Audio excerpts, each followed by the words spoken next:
Prepare for another chill review. Hello, everyone. DC Collectibles Arkham Knight's Red Hood. Doesn't he just look sexy in there? Here's the back of the box. Here's this stuff. Here's that. Here's this. Here's this. But you don't care. Here's Red Hood out of the packaging, and he is absolutely stunning. Marvel Legends look like crap compared to these DC Collectibles figures so far from Arkham Knights. Like, man. Look at the detail on his hood and his red helmet head. Isn't that intricate? I can't turn it all the way around because I can't take this hood off.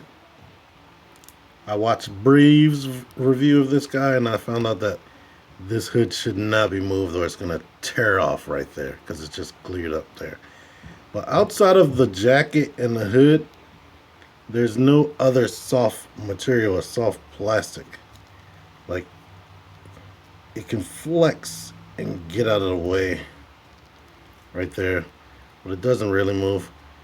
I don't know if you can get that off, but I'm not going to try. The belt is flexible too in these things, but the legs and everything else is positively made out of this rock hard plastic. Especially this right here. There's no flex or bend in that. Most of this review is just going to be me showing off this beautiful, beautiful detail, which is, in fact, beautiful. Look at that. You can see him stitching up his shirt right there with, I don't know what type of material that is. That looks like a Band-Aid. On the back is some just cheap, quick stitches right there. And that's actually molded in. Like, this is so awesome. And I love where they decided to make the cuts and the articulation. Like, they put it right underneath of this shoulder pad, which is really, really good. And the legs, they almost look like they have no swivel, but they have swivel right there, which is awesome. But I'm going to just spin this around so you can look at the detail. If my camera would stay focused. And like I said, the jacket is off, but stuff like this is like rock hard almost, and it's not moving. Let's go down here. Focus. Darn it. You have scuffs on his knee pads just like Batman. And even these buckles are hard. They kind of hurt your fingers trying to get them in a pose.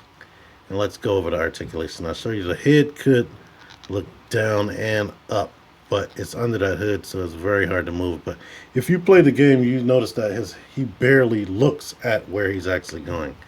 This shoulder articulation, it doesn't look like it, but it goes up underneath of that groove, and it's really good. So 360 right there, swivel, double jointed elbows. Like I said, if these DC characters didn't have double jointed elbows and double jointed knees, I wouldn't have bought them. That's what stopped me from buying them before. His hands rotate and go in and out. He has a waist joint, and he has an ab crunch that barely does anything, and it can go back a little tiny bit. As far as this, his outward motion stops right there because of the parts. I mean, you could kick up that far and then bend it out that way, but I haven't been able to get that much outward motion with this leg, which is tightened up. It feels like I'm gonna break it. But like I said, he has double jointed knees. The toe can't really kick up, which hinders posing like greatly, and the foot bends back that far. It has pivot or swivel, but I don't like it. It doesn't really help you for the pose in the way it swivels. But let me get him into a pose with these guns, which are awesome. And look at his little symbol there, right there on the barrel. They're really thin, but they have a hole right there in the barrel. I guess this would be a scope light, but look at that. It looks futuristic and old at the same time with that wooden handle. And they fit perfectly into the hands and the finger goes right into place on that trigger, which is really, really awesome. Let me get him into a pose. Pose ninja. This dude is just so awesome. He looks so good. Bang, bang, bang. Pow. One downside to this guy is he doesn't have like a little pectoral crunch, so this is as close together as you can get his arm. But if you twist his elbows in or rotate his biceps over right there, you can still get the hands in front and like fake it. But he's cool.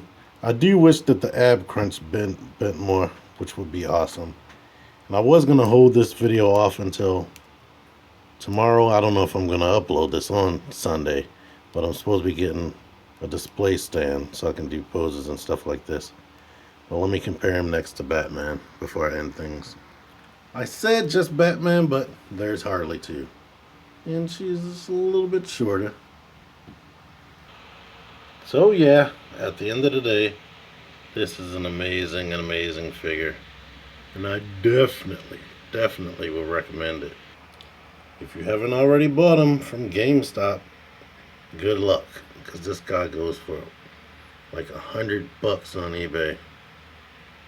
I was lucky my friend Extra Zero sold him and Scarecrow to me for a very good price. Super good price. Anyway, if you like this video, like, share, subscribe, comment.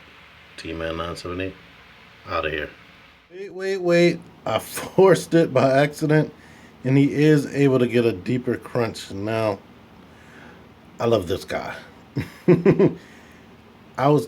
I laid him down to do a pose, and I was lifting his body up, and it just crunched one more time, and that's crazy. This toy is very stiff, so I wonder, can it crunch back even more, or will I break this on camera? And by the way, I didn't show off this detail up here underneath of the jacket. You can see his little holster thing right there under there, but let's see.